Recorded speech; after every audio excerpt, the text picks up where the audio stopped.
This is the Raptor News reactions on the latest gaming news, brought to you by Azel Romano over on Gematsu. Let's dive in. There is some interesting stuff here. It's just all the games that they have coming to the mobile platform, iOS, Android, and there are some interesting stuff in here, like Wild Arms. Anyway, we start with Hotshot Golf. They will bring that over to iOS and Android, and it's like a little bit like Pokemon Go. You have your mobile phone here, and you point your finger towards the screen, and you move it towards you, and then you golf. And of course, in Hotshots Golf, you have some interesting abilities and stuff like that. You see some footage right now. Then let's go over to another game, and of course, puzzle games are super exciting on your mobile platform. A lot of people play them. Candy Crush, for example. Well, they have also a mobile puzzle game in the works. No Heroes Allowed Dash, and is the second title that they announced, will be an action puzzle smartphone entry in the No Heroes Allowed What Did I Do to Deserve This My Lord series. Of course, Japan, so we have huge titles. Anyway, it's due out in the summer of 2017, iOS and Android, and it's developed by Japan Studios. We of course know them from many Sony games. They also have some gameplay, and that's what you see right now. Then interesting stuff, more interesting stuff in my opinion, that's the Reboot projects. So when they announced this Forward Work Studios, they already said that some PlayStation 1 IP will be rebooted. And those IP are Arc the Lad and Wild Arms, a reboot project that continues the stories of the famous PlayStation RPG. Arc the Lad features the original staff is in development. This includes Arc the Lad 1 and 2 producer, so there are some guys that worked on the original working on this mobile game as well, which of course super exciting. Even more exciting is of course Wild Arms, one of the better RPGs on the PlayStation 1. Popular RPG series celebrating its 20th anniversary is in development. So it follows a new story, features the original staff, and it is developed by Right of Liars Studio. And you see some footage right now.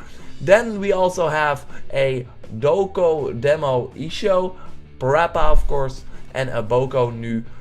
Man, I'm terrible in these names, but anyway, Parappa, we of course know that for sure. That's also coming to your mobile phone, and we see some kids rapping here, and they're probably having a lot of fun. So you can do that on your mobile phone as well. But the developers and the when it's going to be released is not announced yet.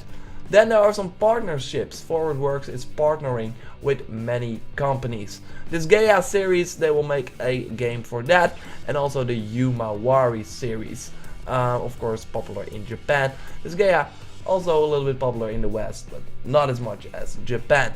Then they also have a partnership with Square Enix, which of course also interesting because Square Enix is making their own mobile games as well, but they thought, let's get into bed with Sony and do some stuff there, which of course is super interesting.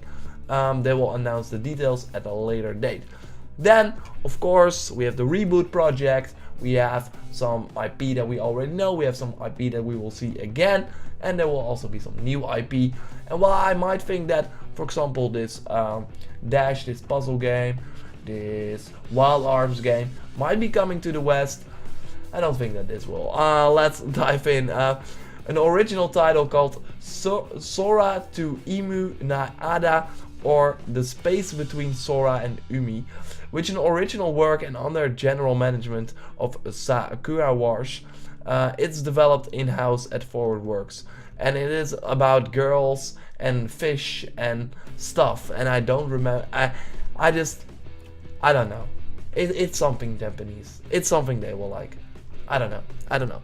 Then, what is super interesting and which I really like and I want is Project Field. So, what's going on? Of course, they had Eye of Judgment. I don't know if you remember that game. It's on the PlayStation 3. It's like a physical card game where you put down your cards. They have your PlayStation Eye registering that, and then on the TV, those cards come to life.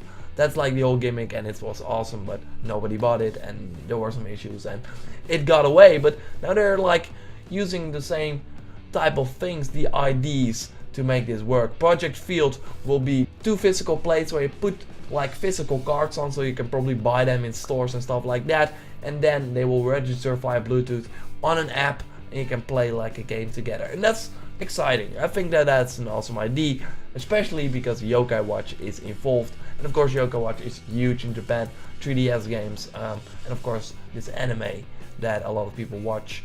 So they have Yokai Watch cards coming to the project field, and that's exciting. Maybe more stuff in the future. This is all we have right now. If I have to look at everything, I think Sony is doing interesting stuff. They're doing multiple things. They're not like doing, okay, let's make a Candy Crush clone, let's make a Pokemon Go clone.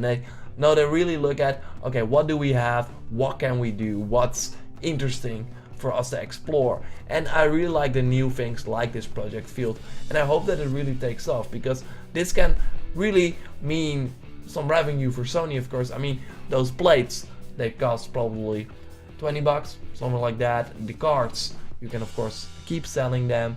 They have Yokai Watch involved, that's a huge IP.